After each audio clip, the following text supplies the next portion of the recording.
commenced. As soon as I arrived, I knew that in a past life, I must have been Chinese. The minute you stop learning, you stop growing. That was a lifesaver because we couldn't afford to pay any more money. I love what I do. I love the people I meet. There's not a day that goes past where I don't feel that I've learned something or that my life has been richer. Welcome, Georgia's Cross-Borders. Today, the guest speaker, Gary Miller, half-century of international law experience, traveling to Hong Kong back to 1970s, bring all his expertise and language skill and culture insightful to today's law firm. And then we're going to sharing his personal challenges as well. Thank you, Gary, gave me this chance to interview you. First of all, I would like to bring a vocabulary for Chinese non-English speakers challenge. Yesterday, when I prepared the interview, I checked your profile. There's the words, the first words I don't know. I don't even know how to pronounce that. It's called septuagenarians. Oh, yes. Did I pronounce it? A septuagenarian. Oh, septuagenarian. Genarian, yes. And when I come today, I ask another person sitting next to me who happens Italian. I say, excuse me, can I ask you how to pronounce these words? Because I try to be able to pronounce for this interview, and I failed. And he said, I don't know how to pronounce that. I'm sorry, I'm Italian. So Italian, also we don't know what that means and we can't pronounce that one. Oh. So I want to bring this to you as an opening for our conversation. Excellent. It's for non-English speaker, the challenges we have. Yes. And also not just the English, also after I check in the meeting, is I cannot believe you are over 70 years old. Okay, welcome to Gary. So could you introduce our audience who you are, please? Oh, gosh. Okay. Well, firstly, it's a real pleasure for me to be here and to be part of your campaign of podcasts and interviews. So thank you very much. Okay, the story of Gary. I don't know where to start.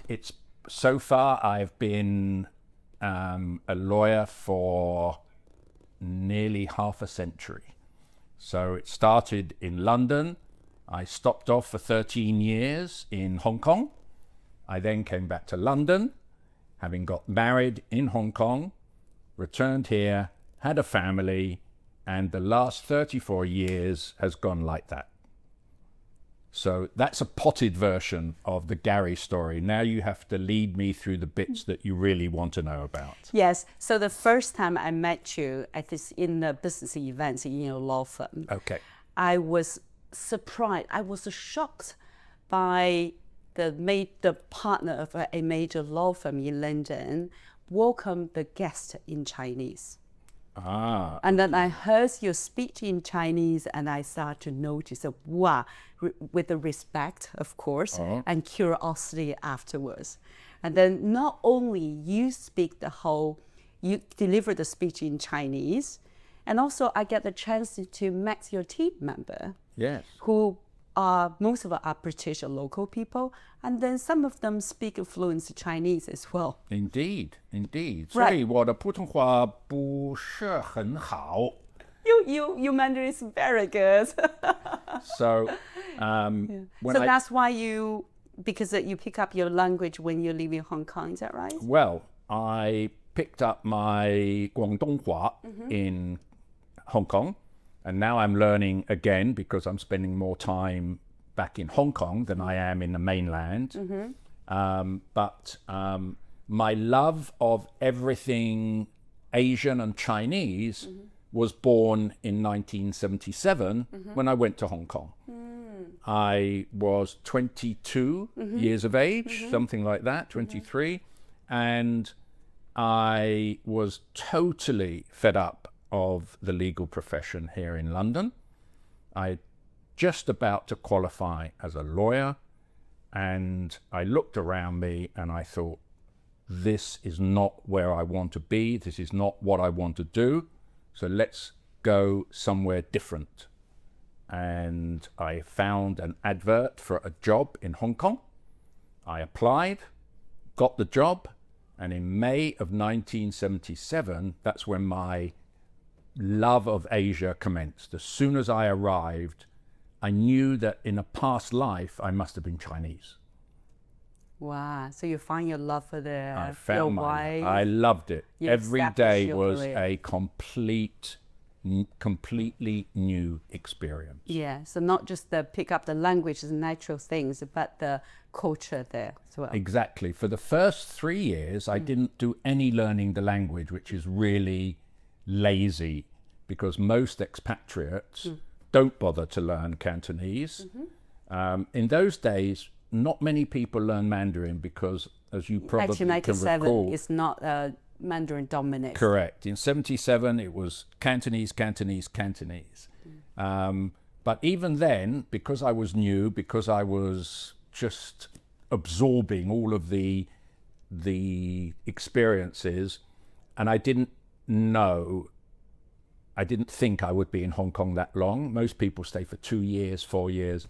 But when I got to 3 years, I realized that I loved being there and I didn't want to go back to the UK yet. And so I started to take lessons from a business tutor in Cantonese.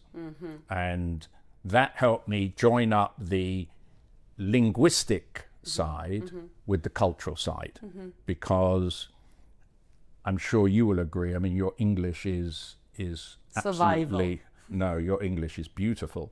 But in order to really get under the skin of a foreign country, you need to understand something about the linguistic origins and the way they use words and how they engage with each other and other people. So for me, it wasn't just I want to communicate, which I did with taxi drivers, with restaurants. I wanted to understand the mentality. And so that was the beginning. And I'm still learning. Every day I do my Cantonese because I'm preparing to go back to Hong Kong. And then when I come back, I'll probably go back to Mandarin. I just love learning Chinese language. Yes. So what is the benefits, like as a professional level now, you know the Chinese, like a Guangdonghua, Cantonese, Yes. and then you understand the deep meaning, the culture, wrapping up underneath the vocabulary as well. And now with your business as an international lawyer, so what is the added value to you? Well, to me, I love learning. So, and I think I've always been a linguist. I loved French at school.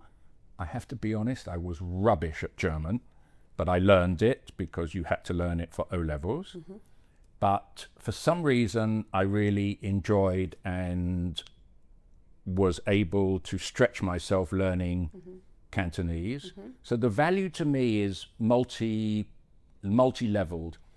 It was a way of respecting the people that I was living with, because I always felt, and still do, when I travel to a different country, not to communicate or try to communicate in their own language, I think is not very respectful.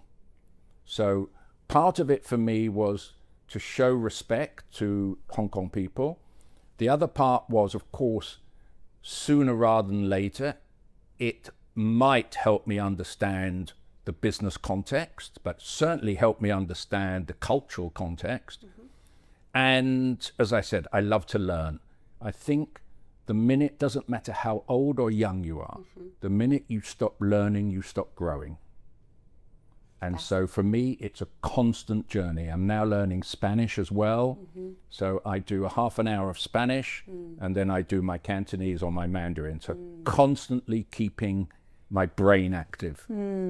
That's from a personal point of view, make you so young. But from a business point of view, you address that not even trying to speak the local language. It's kind of related to respect. I right? think so. Yeah, and also for your business point of view, you have a deeper understanding about the culture, Absolutely. the mindset, the philosophy, right? And the respect thing, it transcends everything, don't you think? In the sense of, when I would meet, because most Hong Kong business people that I met spoke really good English, maybe not as well as you, but good English, okay?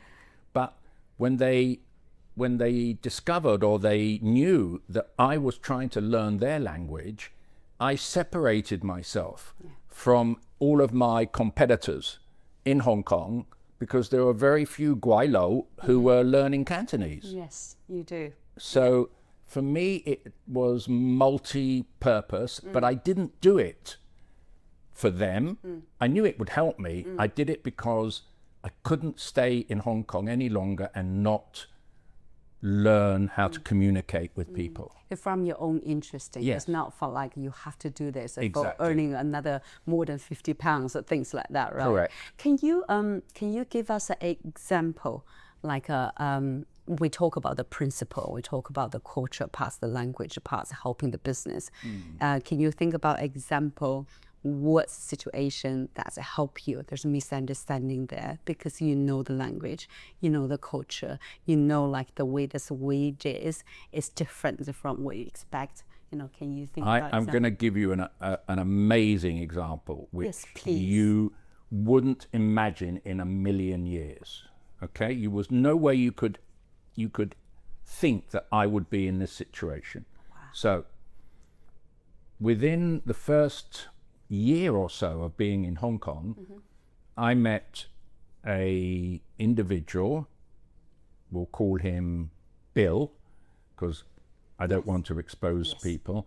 And he said to me, I've got this great idea, let's go into the pizza business. Long story short, we didn't go into pizza, we went into other fast food. And we leased premises in Mong Kok.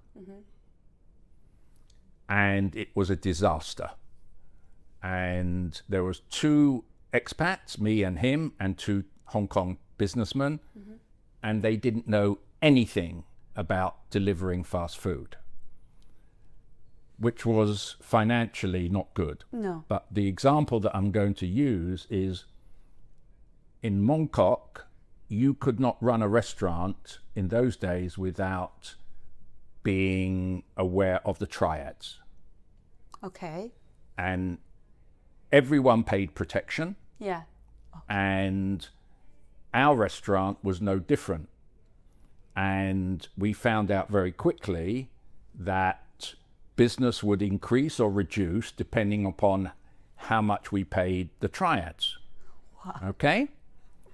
And I remember my business partner, because I was quite naive in those days, I said, look, we're losing money hand over fist here. We cannot afford to pay money on top of the money that we're losing. So I said, let me go down. I want to speak to these people. Oh, wow. Brave you. Yeah. Stupid me, I think. Our Chinese partners like, no way, you can't do this, because they were quite well-established Hong Kong business people. Yeah, yeah. And I said, I don't care. This was after, no, it can't be this. No, this is before I started learning properly, but I still knew how to speak a few words. Yes. And I remember for about 3 months, I just started going down. I finished my work as a lawyer. Yeah. I would go down to the restaurant at 10 o'clock at night. Yeah. And I would stay there for 3 or 4 hours, Yeah. watching, listening, observing the way certain people moved. I knew who the people from the Triads were. Yeah. And then after about a month, I started to engage with them and have tea. And even though my Cantonese was not great, it wasn't even tutored in those times, they communicated with me and they got on with me and I got on with them and they respected me. And within 3 months, we had negotiated a different deal. And from then on, I was best of friends with all of their guys that came down from 10 o'clock in the evening till about 2 in the morning. And it was nothing more than learning how to behave, learning how they deal with each other, just pouring tea for each other, just chatting, and sometimes the odd cigarette, and just getting under the skin. And that was a lifesaver because we couldn't afford to pay any more money. Wow. So you never would have imagined that example, right? No, as a lawyer. But thank you so much for giving us not just like a lawyer, as an entrepreneur back to 1997. 1977. Yes, 1997 was way after I left. 1970, before I was born. Before you were born, you see, before Tien was even being thought of by his parents. Yeah, that's why 1997 is after China. Yes.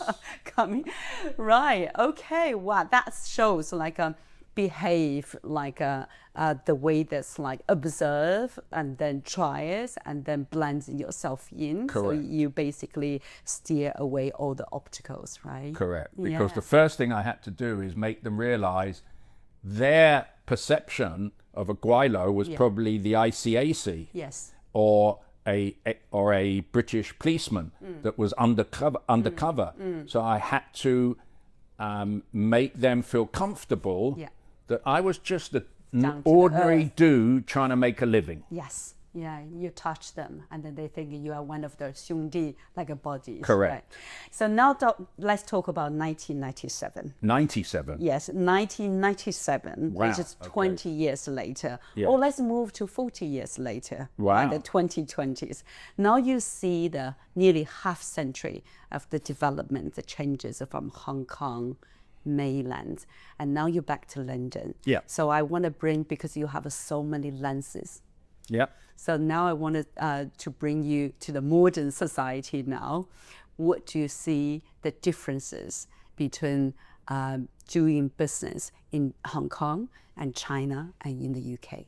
Wow. Okay. So, unsurprisingly, Hong Kong and China, now that they are one and the same, at least jurisdictionally, are, from a point of view of business protocol and also sophistication, what a surprise. They're becoming more and more similar to each other. So when I first started going to China really it was after I came back to London. So I was back in 1989, 1991, so the early 90s. 90s, yeah. It was still pretty unsophisticated in China. And I'm talking about China, I'll be honest with you, that was Beijing, Shanghai, and Guangdong. Guangzhou, yeah. I didn't really even go to Shenzhen in those days. Shenzhen was a village then. Yeah. And and you could see, of course, from a point of view of infrastructure, it was massive and it was very similar to Hong Kong. But for example, the law firms were just finding their feet. There was an explosion.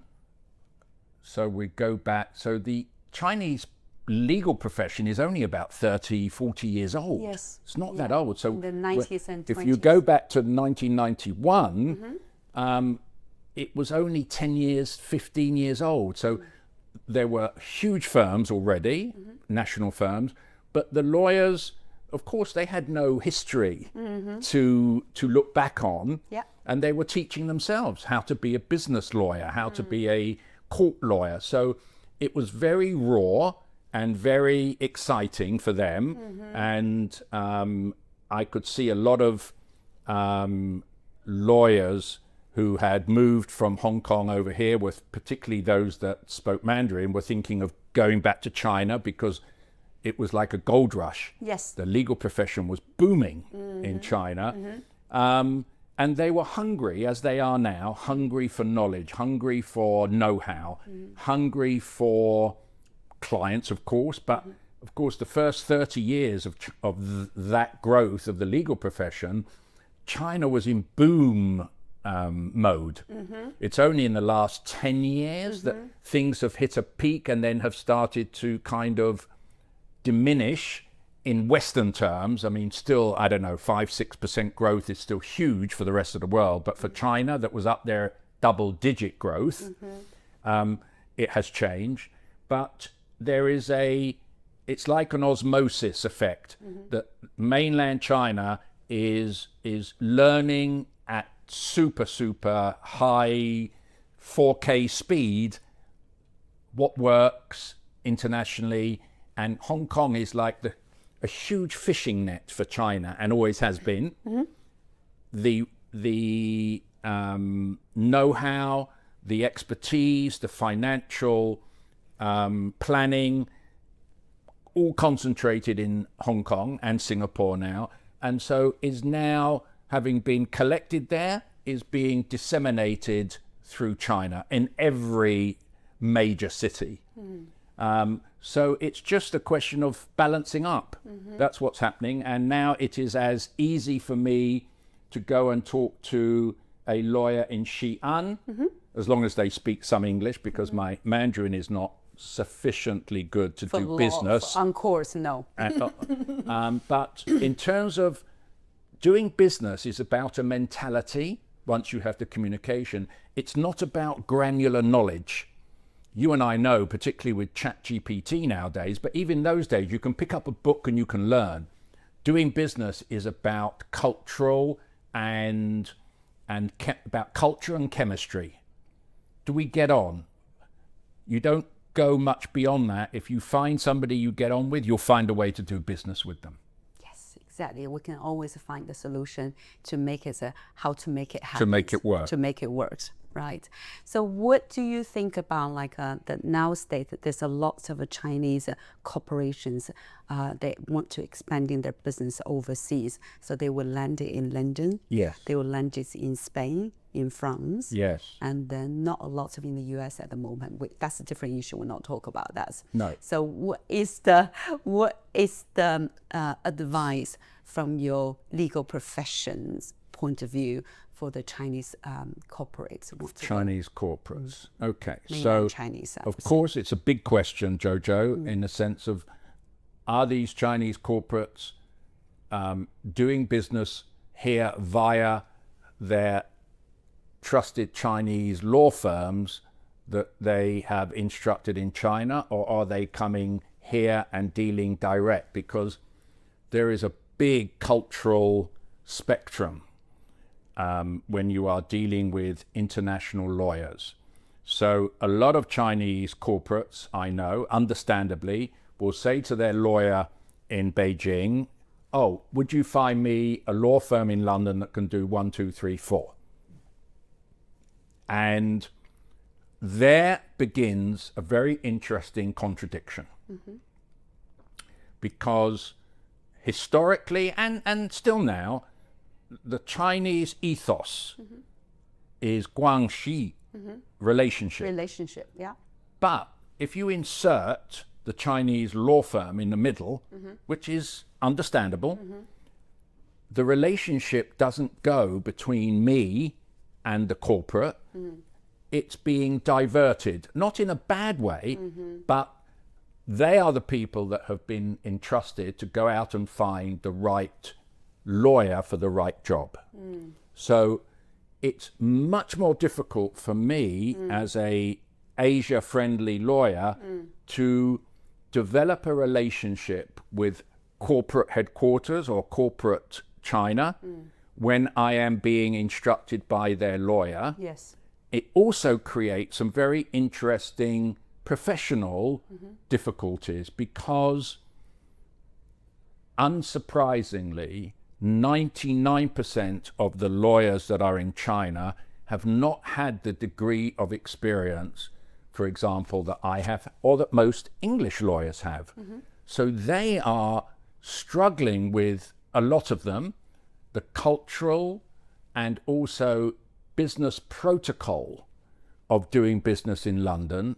And what happens? You get a disconnect. And that means the China corporate is not actually, in my view, getting their best value for money, where they could come direct, look at the law firms here, meet them, maybe bring their lawyer with them, I don't know, but develop a relationship from ground upwards. Directly. Not sit on the top, because it's like going through, you mentioned the word lens, it's like going through different mirrors and lenses. And once that communication, it's tough enough, Yes. managing your way around the English, Chinese, verbal communication. Yes. Then you layer around that the cultural. Then you've got to lay around the professional. How does the firm work? How is that partner in China remunerated? If that partner in China, which is very common, as you know, is remunerated by virtue of his own client introductions, he is going to be unsurprisingly sensitive to losing control over his lunch, because that lunch is producing, the client is producing money for him. So there's always going to be a little bit of a stretch, and it just creates an additional layer. Unnecessary filter. Correct. Now, sometimes, don't get me wrong, it works really well. But I don't think, personally, and I've been around probably too long, but I don't think there are that many lawyers yet, remembering that it's only 30, 40 years old, who have got enough experience to be able to orchestrate a medium or long-term project, even a short-term project, in a way that enables them to add value to their client in China. And they don't want to lose the control of the client. So you've got, it's not in their interest, Jojo. You think at the end of the day, always think about how does a businessman look at a particular set of facts? And they always look at it, how does this affect my personal interest? And letting go does not serve their interest. No, the power of control. Yeah. You use the words orchestrate. Orchestrate. Very good words. I want to go in this because I can see there's a concept difference. So you talk about as a British lawyer, so you orchestrate a case for your clients, like a conductor. Correct. Like doing this, like a... but Chinese for lawyers, whenever think about this conducting, Chinese view for lawyers is I got trouble. I need a lawyer to go on court or to solve me this problem. Yeah. So it's more door-to-door solution based. Yeah, absolutely. So you're saying that it's more like a business partner. Can you explain a little bit about this? Am I saying that correctly? Absolutely. When you ask most people who have been around the block and have got the experience in dealing with Hong Kong, mainland, and other Asian businesses, businessmen, they will, I think if they're being honest, and let's be honest, a lot of people are not necessarily honest because they want to give you the answer that makes them look good. But I'm going to tell you what I think the reality is. Please. And the reality is that there's a lot of Chinese businesses and Chinese, their approach to lawyering is 180 degrees different to lawyers than it is for a UK company. For a Chinese businessman, although they are changing, it is transactional. And it is what I call an executor of a job. I want you to do this, go and complete it. I don't care how you do it, but I do want you to find the cheapest. And here we have another factor that is really getting in the way of Chinese businesses really getting the benefit from what is available here and in other countries. Because it's not like going in and buying a sofa where I can compare, okay, so this leather is a little bit less, the quality is not as good as that one. So I'm prepared to negotiate. With a legal service, you're paying for the know-how, what's up here. And whilst you can always try and businessmen do, so can I have a discount? Can I do this? If you're constantly driving the service price down to the lowest common denominator, you're going to get the lowest product quality, service quality rather, available. You know, the old saying in England is, if you pay peanuts, you get monkeys. And this is something that I'm glad to say is changing a little bit, but not fast enough for my liking, because, you know, I'll be entirely honest with you, I don't do it anymore, but for the first few years of coming back to London, I was receiving once a week a request from a Chinese law firm saying, we've got the most amazing job available for an unknown Chinese, multinational Chinese company or state SOE. We can't tell you their name, but we need this, and we need the answer, full quote on the case by tomorrow evening at 6 o'clock. And I sit there and I say to myself, do these people realize what they are asking for? It's, of course, anything is possible, but it's back to the monkeys and nuts analogy. If you want an answer by 6 o'clock tomorrow, you're going to get something that's written on the back of toilet paper.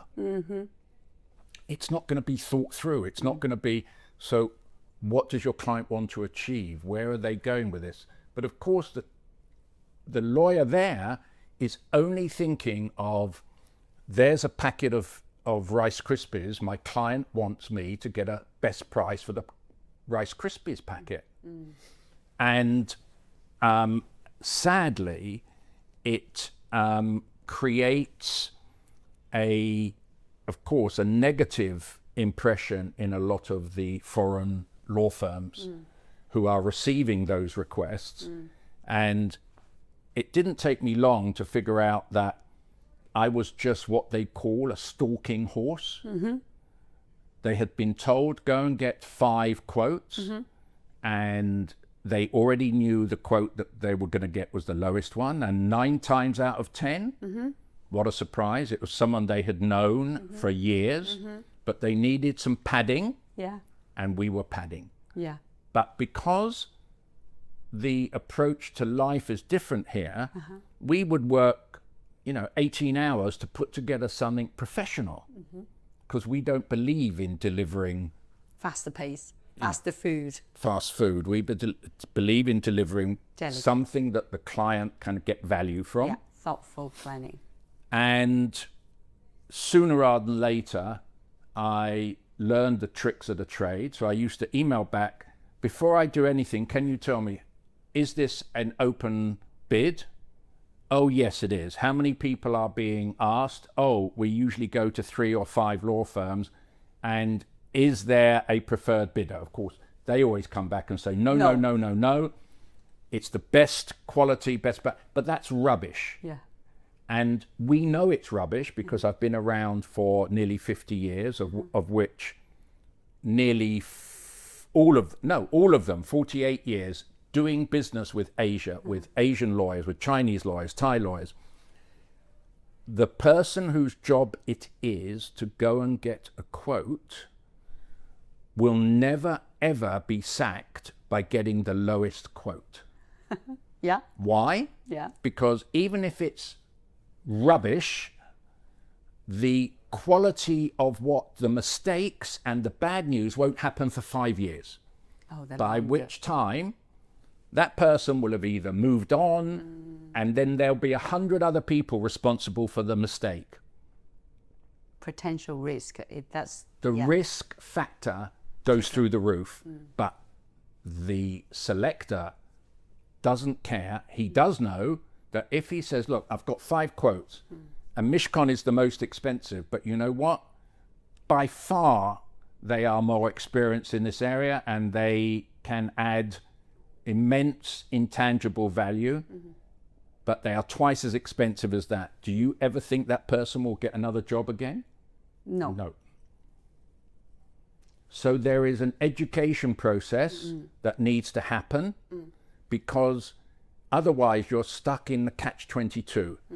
Chinese company says to somebody, go out and get 5 quotes for this job, goes out, gets rubbish contractor, the work is done at a really poor level, the project fails, the guarantees aren't watertight, the jurisdiction clauses are hopeless, piece of litigation, the thing falls apart, and there are 100 people that are then responsible for trying to pick up the pieces. Yeah, and it's going to be circle over circle until people start to understand that it's not that easy to compare 2 different law firms. That's why they've got to come over, meet the lawyers, sit with you in a room and say, tell me how you're going to get this project done.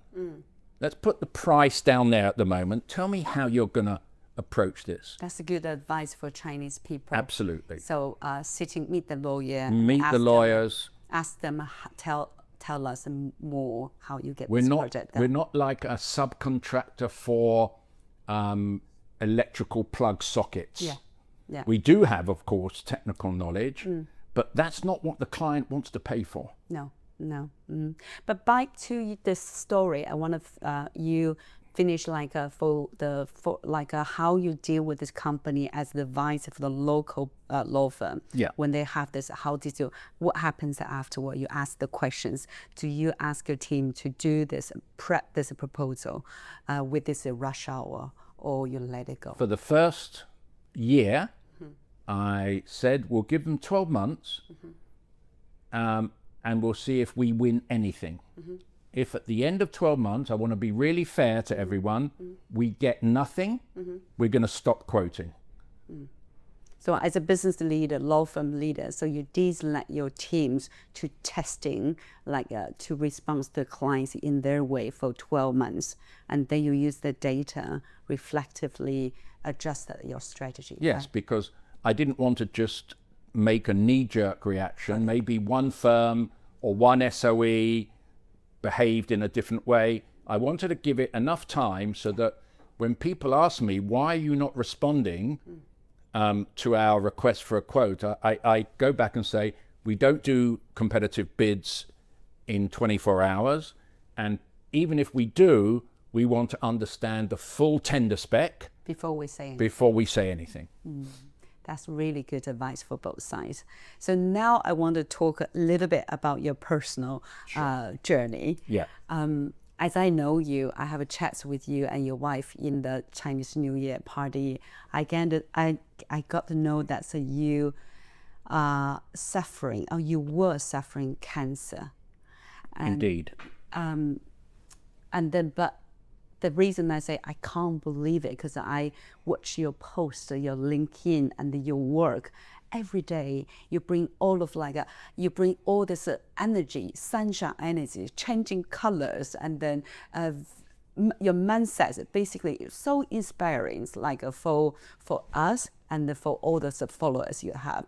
Can you share with us about that journey and then how you go through, and then life carry on?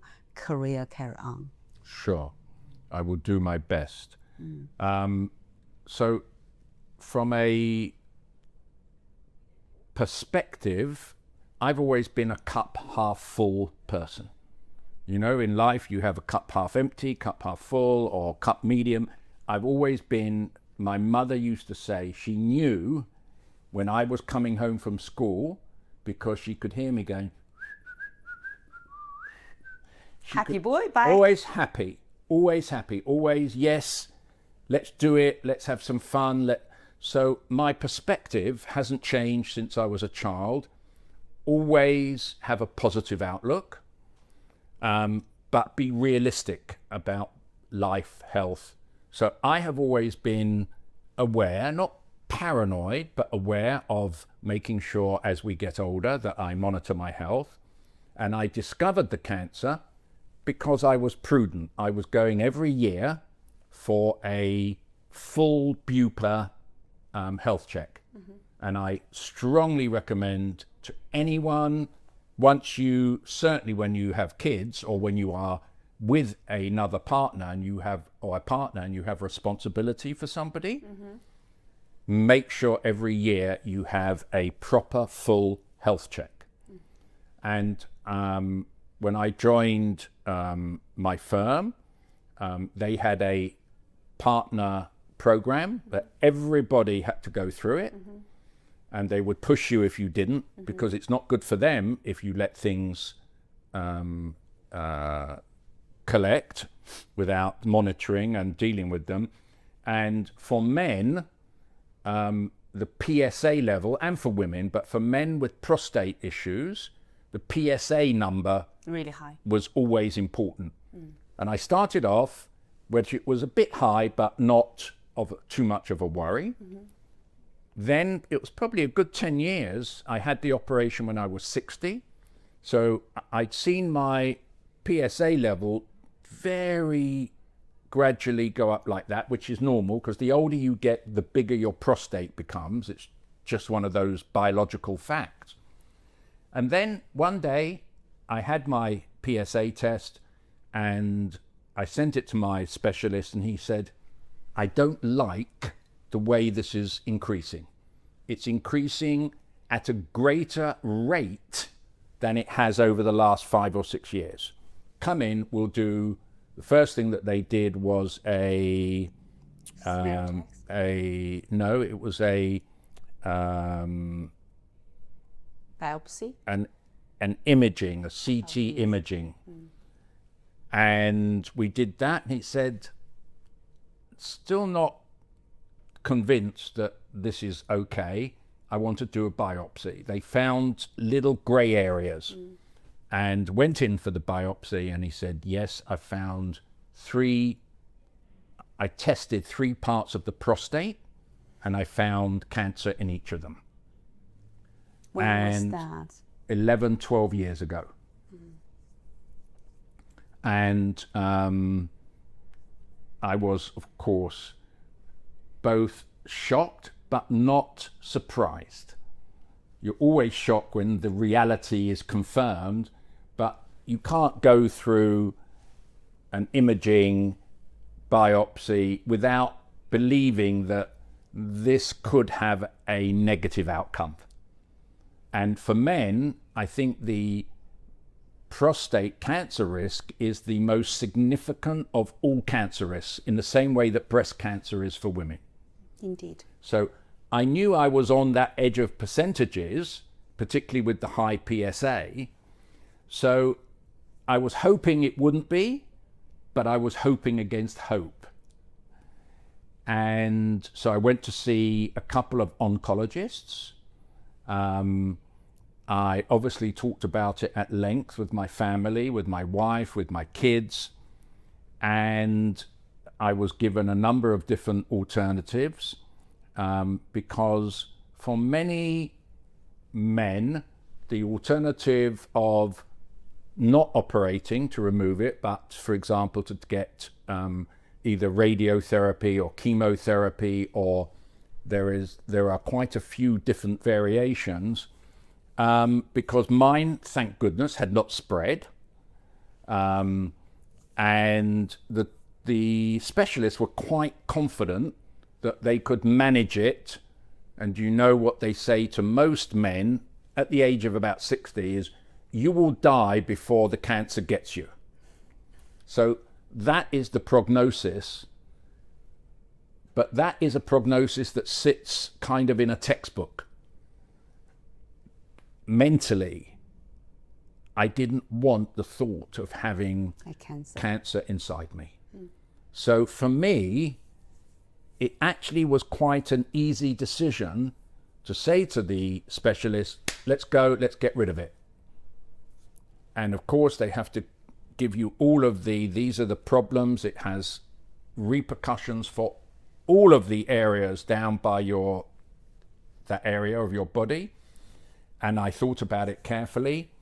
And this is where the positive perspective, I understand that there are these problems, but I'm going to get over them. I know I will. I just need to get rid of the bad stuff. And that's how I approached, as I do most things in life. Yes, it's tough. Yes, it's painful. Yes, it's difficult. But I'm still going to beat it. I'm going to get rid of it, and I'm going to move on with life. And that's what I did. Beautiful. Beautiful. And unsurprisingly, it's given me another dimension of awareness, of vulnerability, of mortality. And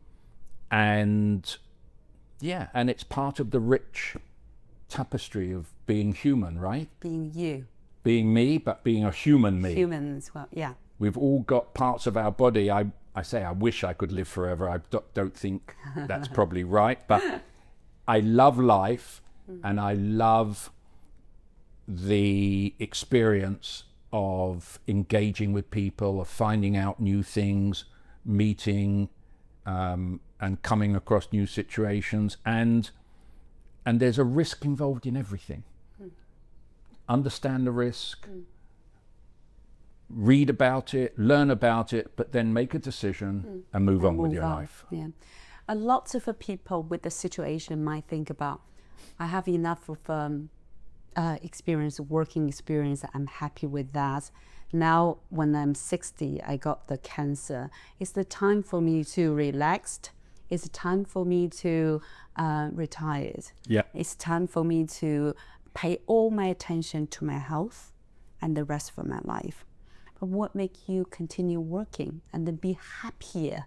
I mean, I don't know. I mean, you look so happier every day. Yeah. So what this make you like keep on working and then enjoy your life in the more professional way, of course, as leisure. Yes. Well. So there certainly was that awakening at the time of the cancer when I realized that being 150% workaholic was not working for me and was not working for my family. It wasn't working for me physically because whatever the cancer came from, whatever its disease, it's from not a good place. And I was operating with my body and mind at too fast a pace, no doubt about it. Okay. And you will relate to this, any professional you know, and maybe even you as well, Jojo. When you're in a service industry, you never stop worrying about when's the next client going to walk in the door. Yes. Accountant, leadership, Business cultural, owner, yeah. doesn't matter. You always, Sales, and so no matter how good this case is, you're always looking over your Pipeline, shoulder, yeah. thinking, where's the pipeline? And you drive and drive and drive. And what the cancer did do for me, it gave me a mental reset. And it enabled me to say, you know what? I'm going to spend more time at home. I'm going to spend more time with the family. I'm going to say no to the cases that, even though they look juicy, I've got enough on my plate. So I started the beginning. Of course, if you ask my wife, she'll say, he's talking rubbish. He didn't slow down at all. But for me, I made that decision that dying early was not an option. But because I love what I do, equally just stopping and sitting on my backside in the garden, that wasn't an option either, Jojo. Because what makes me live is the joy of being active in all fronts, in nature, in business, in people. In friendship. I love it. I love what I do. I love the people I meet. There's not a day that goes past where I don't feel that I've learned something or that my life has been richer for meeting a Jojo, meeting a Tien, whatever. It's richer. And so I knew that simply stopping was not an alternative. So basically you cherish everything, like you Everything. count it every day. But at the same time, you are as a model to giving back to the society, to keep inspiring all peoples, helping business as well. Yeah. Thank you so much for today's interview and sharing with us your business experience, your personal experience as well. Thank you, Gary, for your time. You are most welcome, and I really hope that, and I'm sure your podcast series will go from strength to strength. Thank you.